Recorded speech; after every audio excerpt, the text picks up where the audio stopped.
Ansi untuk mendaftar. Selanjutnya berkas-berkas ini kami akan verifikasi, kemudian kami akan kirim ke DPP. Pagi ini ketika saya datang ke PAN, saya datang ke PKB, rasa-rasanya PDI, PAN, dan PKB sudah cukup itu. Saya rasa udah oke itu, udah mantap lah itu ya. Jadi saya secara pribadi menyadari betul bahwa saya tidak bisa kerja sendiri. Saya punya hati untuk NTT. Saya punya sedikit pengalaman dan punya gagasan bekerja untuk NTT. Saya mengerti akar persoalan di NTT ini apa.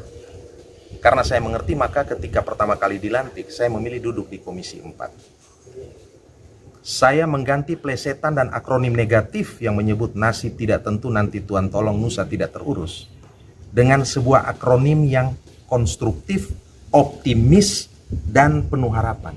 Nelayan, tani, ternak. Jadi sebenarnya kalau dari situ teman-teman mengikuti sepak terjang dan rekam jejak kerja politik saya, sudah bisa punya penilaian Ansi Lema ini seperti apa kira-kira orangnya.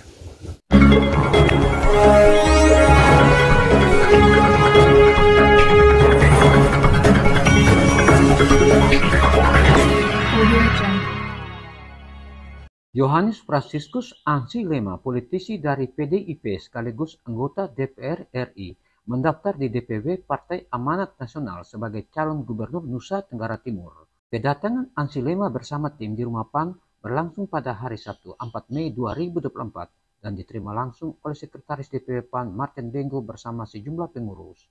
Pak Ansi, Partai Amanat Nasional dalam menghadapi pilkada ini memang bukan hanya sekedar mencari pemimpin dan kekuasaan, tetapi kami membutuhkan orang-orang yang mampu untuk menyelesaikan persoalan yang ada di Nusa Tenggara Timur.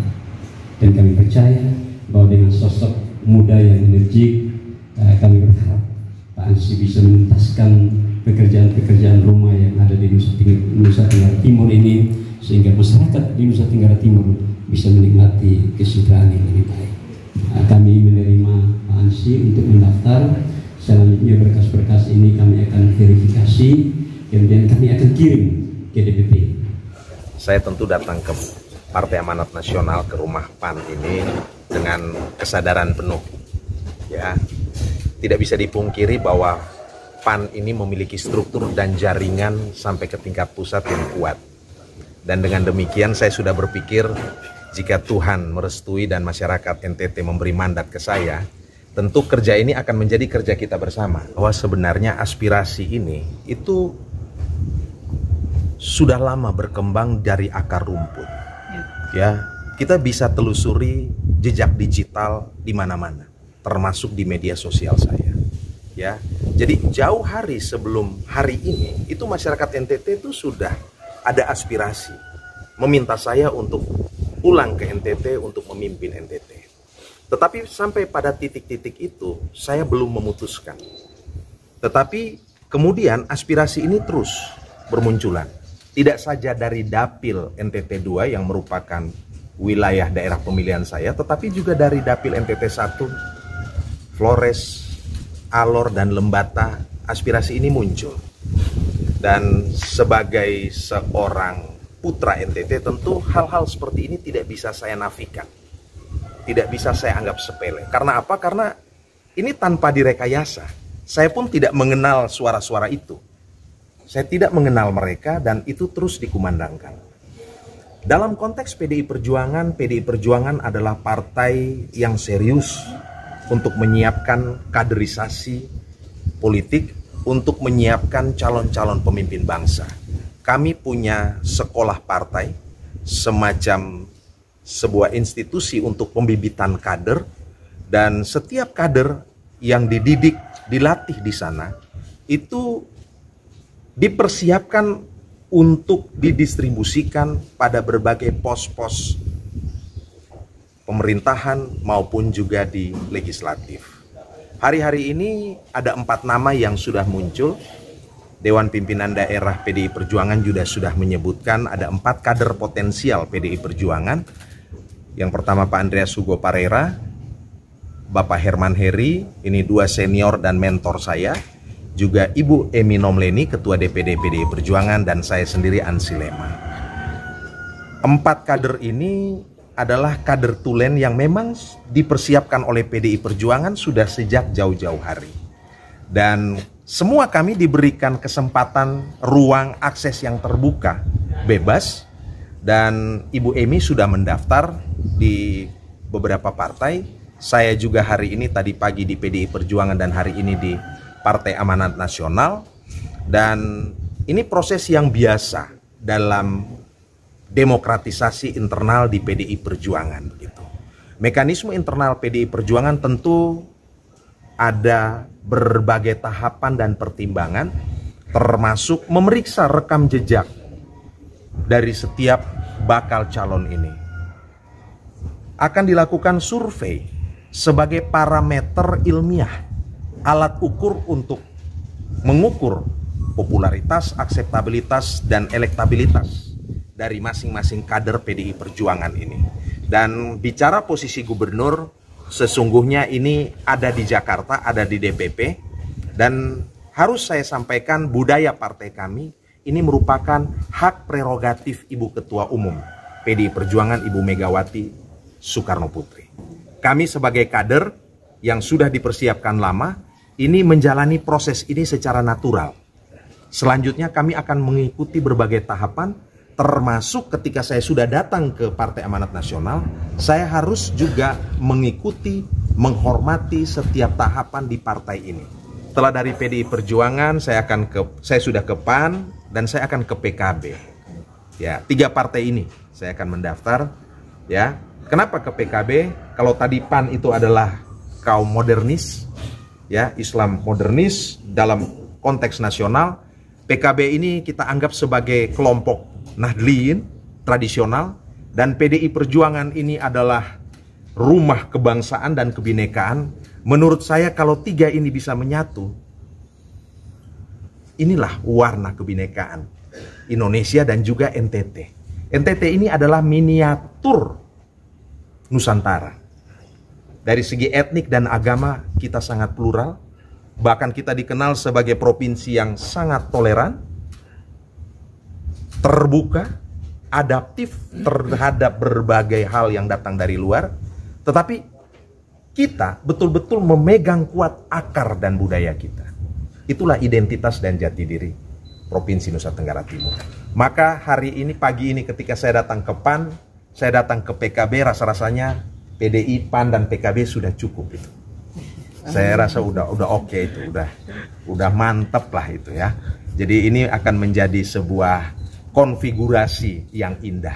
Kalau istilah Bung Karno itu taman sarinya Indonesia. Dan ingat, saya secara pribadi menyadari betul bahwa saya tidak bisa kerja sendiri. PDI Perjuangan tidak bisa kerja sendiri. Butuh sinergi, butuh gotong royong untuk kemudian kita bisa bergandeng tangan bekerja bersama-sama. 5 tahun saya sudah punya pengalaman di DPR RI. Sebelum di DPR RI saya pernah punya pengalaman, ya, menukangi dalam tanda petik beberapa gubernur di Indonesia ini, termasuk Basuki Cahayapurnama. Saya berada di belakang itu. Saya belajar langsung kepemimpinan, tata kelola pemerintahan, pembangunan dan pemberdayaan rakyat. Maka saya rasa-rasanya cukup pengalaman, pengetahuan. Saya adalah juga seorang akademisi, dosen di beberapa kampus di Jakarta, di Fakultas Ilmu Sosial dan Ilmu Politik, yang juga belajar tentang konsep dan teori berpemerintahan, dan kemudian menjalankan itu ketika mendapatkan mandat dari partai dan rakyat hampir 5 tahun ini di DPR RI, dan kini kemudian akan maju dalam kontestasi elektoral Pilgub NTT 2024 ini. Ya, jadi yang namanya dalam iklim demokrasi ini siapa saja bisa bicara, ya, bisa berwacana, bisa berandai-andai. Tetapi terus terang untuk jadi gubernur itu tidak boleh main-main. Saya itu kalau tiap kali turun ke NTT, begitu pesawat, saya tuh tiap kali meneteskan air mata. Saya sudah berpikir untuk tidak pernah mau kembali ke NTT. Tetapi Tuhan memutar jalan hidup saya. Lewat Pak Herman Heri menemukan saya, dan kemudian membawa saya menjadi caleg, dan syukur puji Tuhan saya jadi. Jadi keinginan ini ataupun aspirasi ini, ya silakan ditanya ke rakyat lah. Apakah baru muncul setelah Ansi Lema terpilih lagi untuk periode kedua, ataukah sebelum itu pun mereka juga sudah omong, kakak maju gubernur aja, kakak maju. Begitu. Tapi yang namanya saya adalah kader junior, ya saya tentu juga harus betul-betul mempertimbangkan berbagai aspek. Ya, PDI Perjuangan partai yang terbuka, partai yang memberi ruang yang sama kepada semua. Kira-kira begitu. Apakah Bapak yakin gitu ketika yang hadir Bapak sebagai calon gubernur ini bisa mampu mengatasi masalahnya?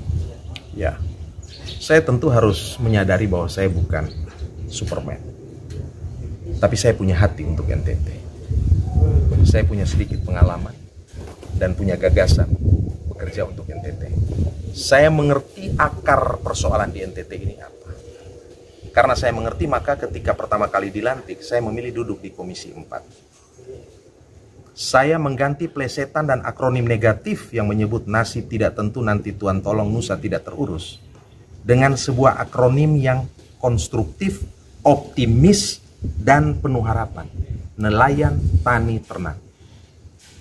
Jadi sebenarnya kalau dari situ teman-teman mengikuti sepak terjang dan rekam jejak kerja politik saya, sudah bisa punya penilaian Ansi Lema ini seperti apa kira-kira orangnya. Saya menyambut yang tadi disampaikan oleh Pak Sekretaris Wilayah, saudaraku Martin. Partai Amanat Nasional selalu konsen pada kemiskinan, pada pendidikan, dan kesehatan. Ini bicara kualitas manusia. Saya merelasikan ini dengan konteks NTT nelayan tani ternak. Kemiskinan NTT itu adalah kemiskinan petani, peternak, dan nelayan. Dan Ansi Lema ini kalau bicara itu suka buka data, BPS, dan lain-lain. Kemiskinan NTT itu ya 3 segmen masyarakat ini. Karena kemiskinan itulah maka berdampak kepada kualitas kesehatan dan kualitas pendidikan kita. Maka sesungguhnya visi saya seorang politisi PDI Perjuangan dengan visi teman saudaraku di PAN itu klop, nyambung. Dan perjuangan saya ini perjuangan ideologis. Petani, peternak, dan nelayan bagi PDI Perjuangan itu adalah wong cilik. Itu adalah kaum marhaen yang harus diperjuangkan kepentingan mereka. Mungkin kita semua yang ada di sini, ini semua orang tua kita atau nenek moyang kita, sejatinya adalah petani, peternak, dan nelayan. Dan di NTT, di kabupaten-kabupaten, apapun profesinya, mau tentara, polisi, dokter, pengusaha, ASN, pasti selalu bersentuhan dengan sektor pertanian, peternakan, perikanan, kelautan. Dan NTT ini 2/3-nya itu laut. Pak Martin aja basisnya di sekitar laut. Anak pantai beliau. Dan potensinya, asetnya luar biasa. Jadi kalau teman-teman tanya Ansi Lema, saya udah punya konsep. Akan kerja mulai dari mana soal NTT. Dan politik itu adalah kontestasi. Pilkada itu adalah kontestasi gagasan dan ide. Kira-kira seperti itu.